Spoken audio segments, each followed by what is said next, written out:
በሰሜን ኮሪያ ታግቼ አሜሪካዊ ወታደር እንዳገባ ተገደድኩ። በጃፓኗ ደሴት ሶዳ ሞቃታማ ነሐሴ ነበር። የ19 ዓመቷ ሂቶሚ ሶጋ ሕይወቷ እስከ ወዲያኛው ተለወጠ። ከእናቷ ጋር አስቤዛ ልትገዛ ወጥታ ወደ ቤት እየተመለሱ ነበር።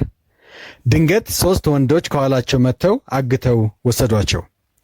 አፋችን ላይ የሆነ ነገር አደረጉብን፣ ፊታችንን ቦርሳ በሚመስል ነገር ሸፈኑን ስትል ሂቶማ ታስታውሳለች። ቀጣዮቹ ቀናት በብዥታ አለፉ። ከባህር ዳርቻ ተነስተው በፈጣን ጀልባ ተጉዘው ትልቅ መርከብ ላይ እንደደረሱ ትገምታለች። ከእናቷ ጋር ለማውራት ምንም እድል አላገኘችም። እናቷ ደግ፣ ብሩህና በፍቅር የተሞሉ መሆናቸውን ታውሳለች። ከእናቴ ጋር የመጨረሻ ቃላት መለዋወጥ አልቻልኩም ትላለች። ከቀናት በኋላ ጭንብል ከፊቷ ሲነሳ ጃፓን እንዳልሆነች አወቀች። ታግታ ወደ ሰሜን ኮሪያ ተወሰደች። መንግስት የደገፈው እገታ። የሰሜን ኮሪያ ባለስልጣኖች በእገታ አማካኝነት ሰላዮቹ ጃፓንኛ እንዲማሩ ማድረጋቸው አንደኛው መላምት ነው።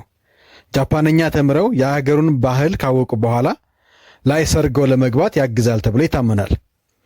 ከአውሮፓውያኑ 1977 እስከ 1983 ድረስ የታገቱ 17 ሰዎች ጃፓን አግኝታለች። ቁጥሩ ከዚህም በላይ ሊሆን እንደሚችል ይገመታል።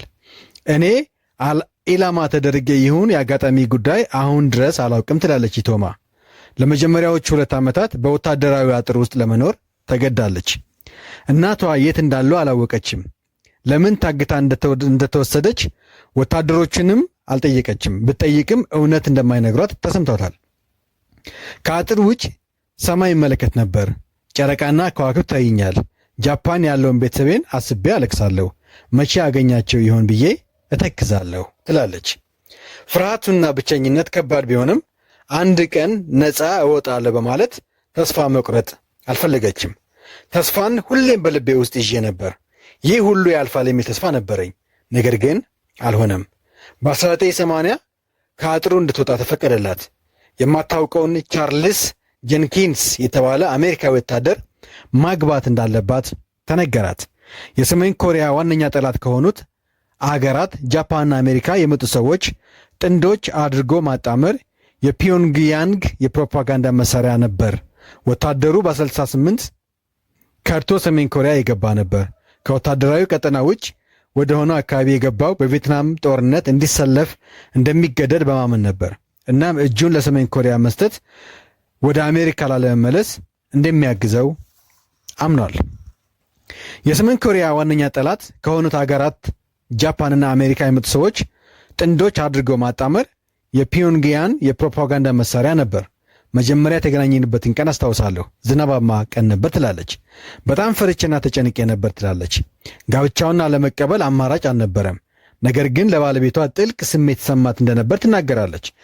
2 ሴት ልጆች ወልደዋል። ከአባታቸው ከእንጨት መጫወቻ ይሰራላቸው ነበር። ከአውሮፓውያኑ ከ1977 እስከ 1983 ድረስ የታገቱ 17 ሰዎችን ጃፓን አግኝታለች። ተፈጥሯዊ ስሜት ነበር። የህይወቴ አስደሳች ወቅት ልጆቼን ስወልድ ነው። ለልጆቼ ደግ ነበር፣ ይንከባከባቸው ነበር።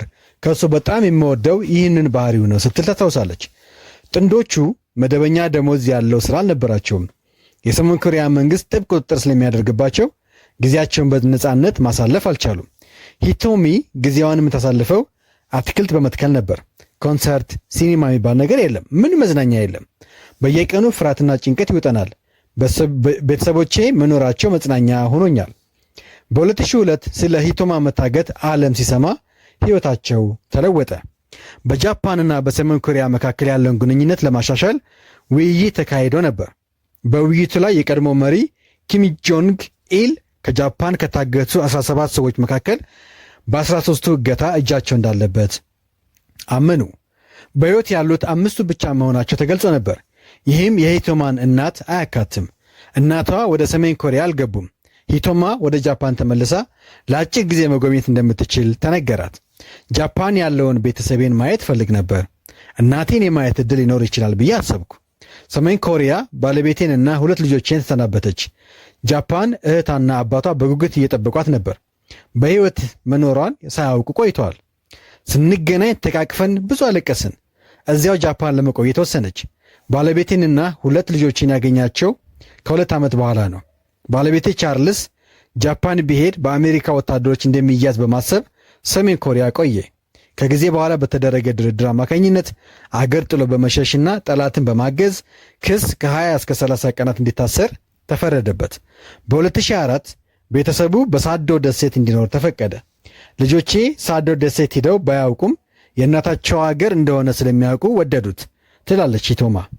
ባለቤቴ በ2017 ሞቷል። ሂቶማ ከዚያ በኋላ ከጃፓን የታገቱ ሰዎችን ወደ አገራቸው የመመለስ ንቅናቄ ውስጥ ገባች። ታግተው ሰሜን ኮሪያ እየኖሩ ላሉ ሰዎች ሁሉንም ቀን ዋጋ አለው ትላለች። በእናቷ ጉዳይ ተስፋ መቁረጥ አትፈልግም። እናቷ የትም ሊሆኑ ይችላሉ፣ እሷን በማየት ይነሳሳሉ ብላ ታምናለች። ልጄ ተስፋ ሳትቆርጥ መታገል ከቀጠለች እኔም እንደዛ አደርጋለሁ ብላ ታስባለች የሚል እምነት አለኝ ትላለች።